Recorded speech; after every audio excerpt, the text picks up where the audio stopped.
কুমিল্লা জেলা, এখানে আমাদের সীমান্তবর্তী এলাকা 100 কিলোমিটারের উপরে, তার মধ্যে 5টি থানা রয়েছে, একেবারে সীমান্ত গেছা উপজেলাও 5টি। এই জেলার মাদকের যে ভয়াবহতা, প্রতি মাসে আইন শৃঙ্খলা মিটিংয়ে মাদক নিয়ে আলোচনার প্রবৃত্তি থাকে।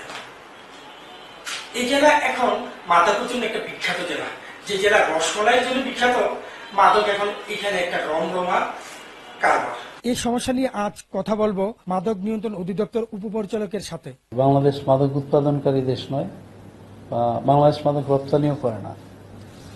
আমাদের দেশ থেকে মাদক আসে মূলত 2টা দেশ থেকে, আমাদের পার্শ্ববর্তী, একটা ভারত, একটা মিয়ানমার। ভারত থেকে হেরোইন, গাঁজা, ফেন্সিডিল, এই মাদকগুলো আসে, এবং রিসেন্টলি টাপেন্টাডল আসছে। বিভিন্ন ধরনের ইনজেক্টিং ড্রাগসও আছে, যেমন বুপ্রেনরফিন, লুপিজেসিক, টিটিজেসিক, এগুলো মাদক। এগুলো হচ্ছে হেরোইন উদ্ভূত মাদক, এগুলো আসে ইন্ডিয়া থেকে। আর আমাদের সবচেয়ে বড় কনসার্ন বর্তমান সময়ের জন্য সেটা হচ্ছে ইয়াবা এবং ক্রিস্টাল মেথামফেটামিন, বা সংক্ষেপে ক্রিস্টাল ম্যাথ বলে, আইসো বলে। এই মাদকটা আসে মিয়ানমার থেকে। কুমিল্লার যে সমস্যাটা, মানে কুমিল্লা ভৌগোলিকভাবে ইন্ডিয়ার সাথে, যে কথা আপনি যথার্থই বলছেন, যে 5টি থানা প্লাস 5টি উপজেলা, এটা বর্ডারিং এরিয়া মিয়ানমার ইন্ডিয়ার সাথে। তো এক্ষেত্রে আমরা আমাদের কাজ করে যাচ্ছি। মাদকদ্রব্য, যদি আপনি মাদককে সমাজ থেকে নির্মূল করতে চান, তাহলে আপনার শুধু অভিযান দিয়ে মাদক নির্মূল করা যাবে না। পাশাপাশি আরেকটা কাজ করতে হবে, সকলকে এগিয়ে আসতে হবে, সবাইকে সচেতন হতে হবে। ধরেন, আমরা যদি দৃঢ় প্রতিজ্ঞ হই যে মাদক সমাজের ক্ষতি করে, রাষ্ট্রের ক্ষতি করে, আমরা মাদক গ্রহণ করব না, তখন কিন্তু আমাদের হাতের কাছে থাকলেও মাদক নেব না। সাপোজ বাজারে বিষও পাওয়া যায়, ওই কেউ তো বিষ কিনে খায় না, কারণ কি জানে যেটা খেলে মারা যাবে।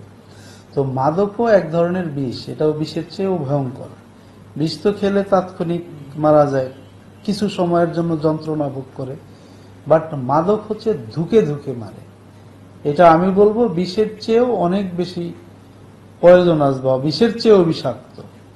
এজন্য মূল যে কাজটা, আমরা যদি সবাই সচেতন হই, তাহলে এই সমস্যা থেকে আমরা বেরিয়ে আসতে পারবো। এখন আমি শুধু সচেতন হই তাই বলে কি অভিযান করব না? না, আমরা অভিযান করি, আমাদের অভিযান চলমান আছে, মাদকের বিরুদ্ধে অভিযান চলমান থাকবে।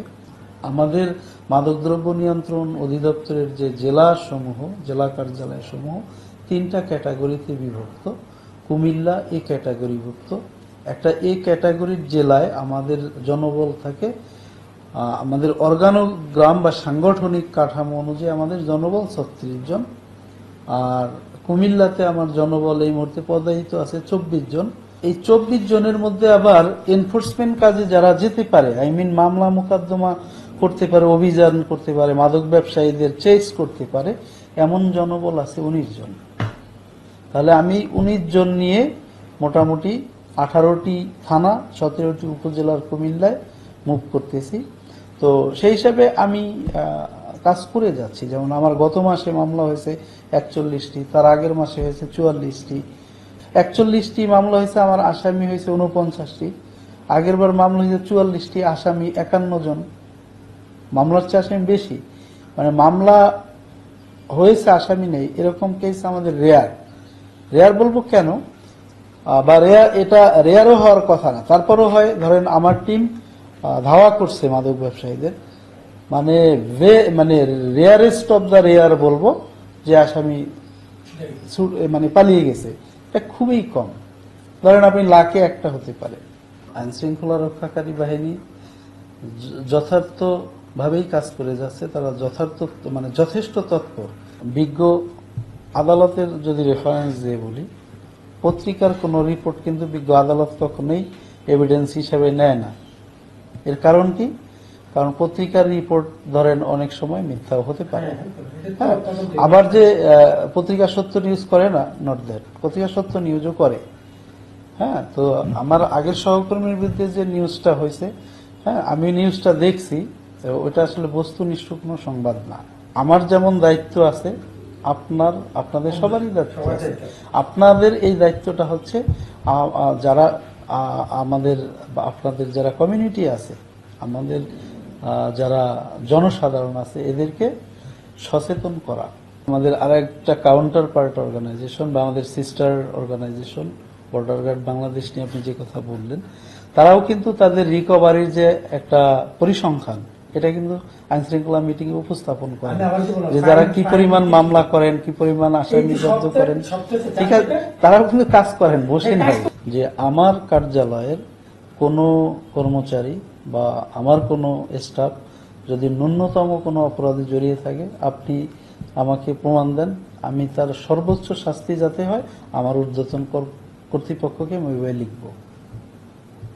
মানে এই ক্ষেত্রে জিরো টলারেন্স। এটা সমাধানের জন্য 2-3টা কাজ করতে হবে। যে 3টা কাজ আমরা করি, মাদকদ্রব্য নিয়ন্ত্রণ অধিদপ্তর 3টা স্ট্র্যাটেজি নিয়ে কাজ করে। একটা হচ্ছে সাপ্লাই রিডাকশন।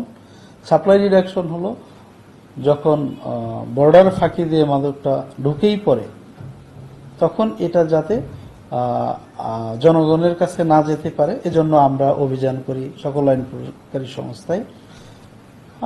মাদক কারবারীদের গ্রেপ্তার করি এবং তাদেরকে আইনের আওতায় নেই। এটা হচ্ছে সাপ্লাই রিডাকশন।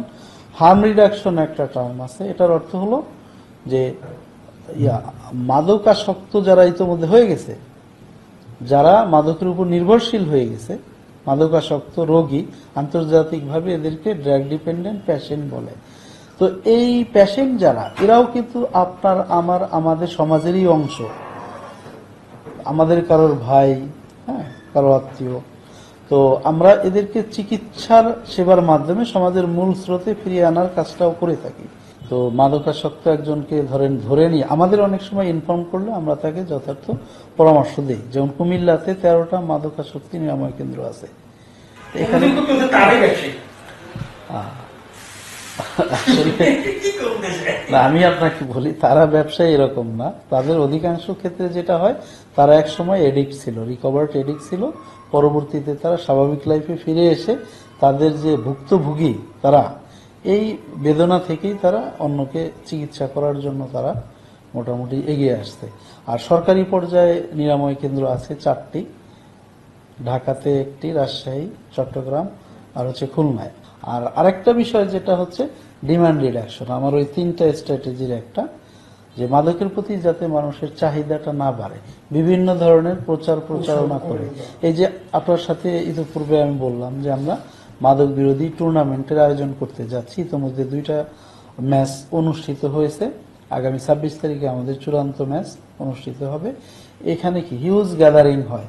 এখানে মাদক বিরোধী আমরা একটা মেসেজ দিয়ে দিই যে মাদক মানে ধ্বংস করে দেয়। একটা পরিবারে একজন মাদকাসক্ত থাকলে ওই পরিবারটা শেষ হয়ে যায়। মাদক থেকে যদি মুক্তি চাই, ধর্মীয় অনুভূতি, নীতিনৈতিকতা বিকল্প নেই বলেই মনে করছেন বিশ্লেষকরা।